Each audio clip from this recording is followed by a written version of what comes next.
साहित्य ज्ञान चैनल में आप सभी का स्वागत है। जिन छात्रों ने अभी तक चैनल को सब्सक्राइब नहीं किया है वे सब्सक्राइब कर लें और बेल आइकन को प्रेस कर लें, जिससे चैनल से जुड़ी हुई सूचनाएं आपको समय से मिलती रहें। प्यारे छात्रों, आज मैं आपको बाल महाभारत के 20वें चैप्टर की कहानी सुनाऊंगा, जिसका शीर्षक है यक्ष प्रश्न। छात्रों, आइए इस चैप्टर की कहानी को समझते हैं। छात्रों, युधिष्ठिर उसी विषैले तालाब के पास जा पहुंचे जिसका जल पीकर उनके चारों भाई मृत से पड़े हुए थे।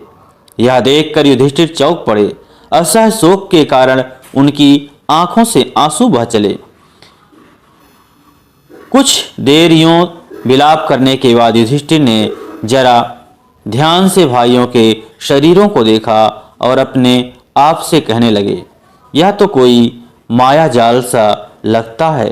आसपास जमीन पर किसी शत्रु के पांव के निशान भी तो नजर नहीं आ रहे हैं। हो सकता है कि यह भी दुर्योधन का ही कोई षड्यंत्र हो। संभव है कि पानी में विष मिला हो। सोचते सोचते युधिष्ठिर भी प्यास से प्रेरित होकर तालाब में उतरने लगे। इतने में वही वाणी सुनाई दी।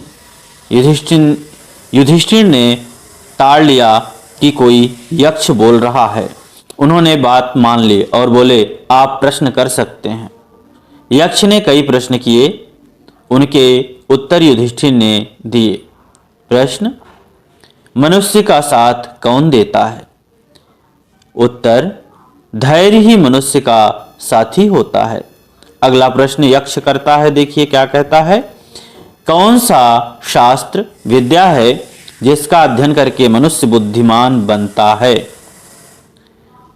उत्तर देखिए युधिष्ठिर क्या कहते हैं, कोई भी शास्त्र ऐसा नहीं है। महान लोगों की संगत से ही मनुष्य बुद्धिमान बनता है। फिर यक्ष प्रश्न करता है, भूमि से भारी चीज क्या है?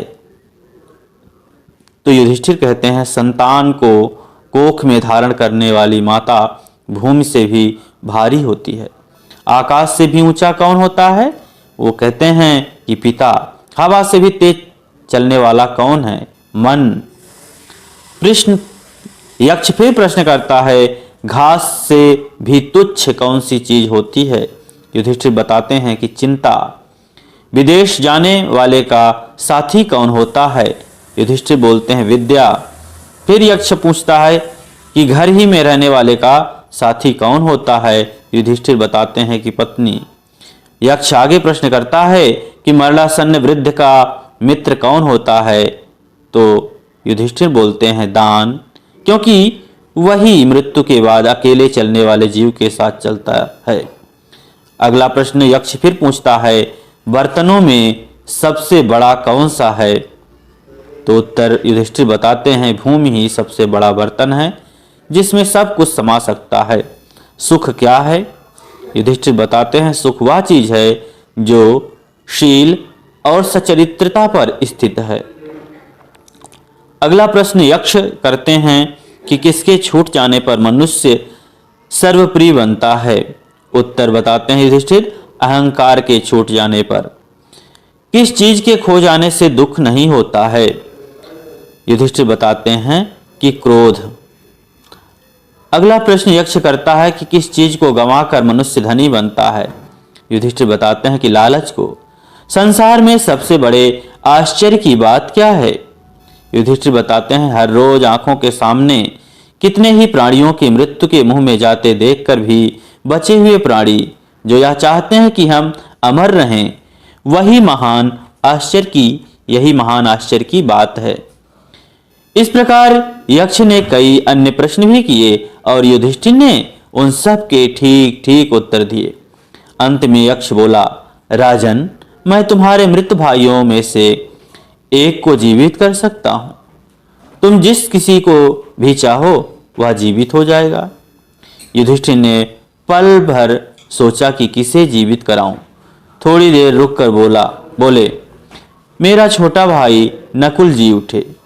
युधिष्ठिर के इस प्रकार बोलते ही यक्ष ने सामने प्रकट होकर पूछा, युधिष्ठिर, 10,000 हाथियों के बल वाले भीमसेन को छोड़कर तुमने नकुल को जीवित करवाना क्यों ठीक समझा?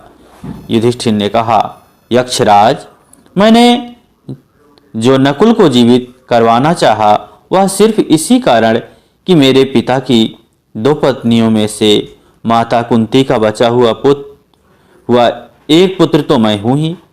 मैं चाहता हूं कि माता माद्री का भी एक पुत्र जीवित हो उठे, जिससे हिसाब बराबर हो जाए। अतः आप कृपा करके नकुल को जीवित कर दीजिए।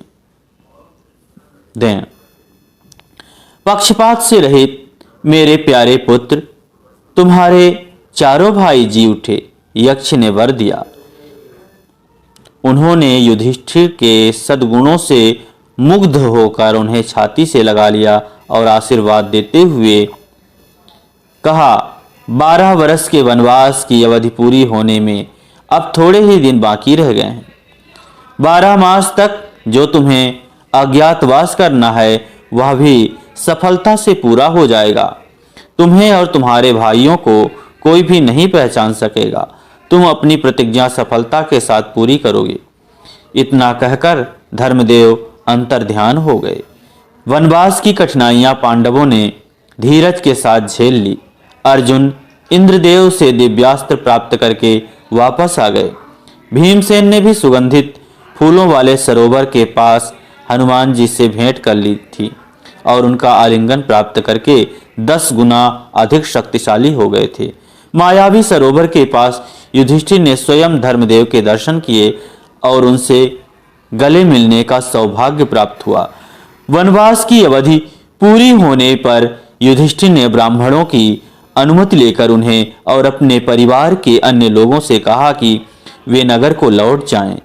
युधिष्ठिर की बात मानकर सब लोग नगर लौट आए और यह खबर उड़ गई कि पांडव अब हम लोगों को आधी रात में सोया हुआ छोड़कर न जाने कहां चले गए।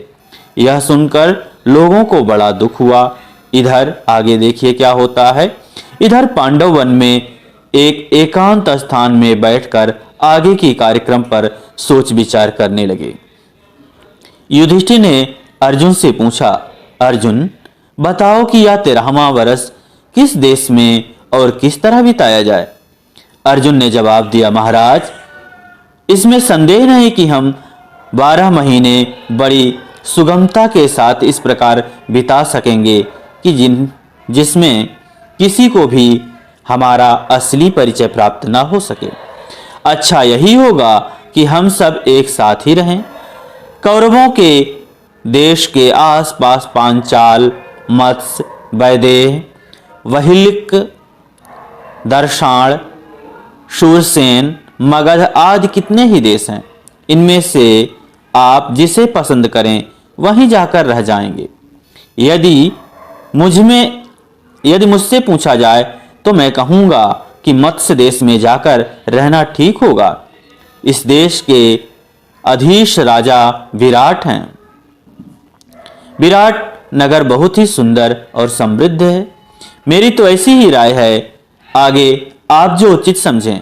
युधिष्ठिर ने कहा, मत्स्याधिराज राजा विराट बड़े शक्ति संपन्न हैं।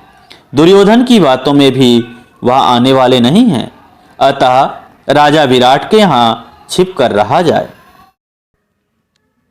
छात्रों, ये चैप्टर यहीं पर समाप्त होता है। आपको अगर ये वीडियो अच्छा लगा हो तो वीडियो को लाइक करें, चैनल को सब्सक्राइब करें और अपने साथियों के बीच में शेयर करें। धन्यवाद।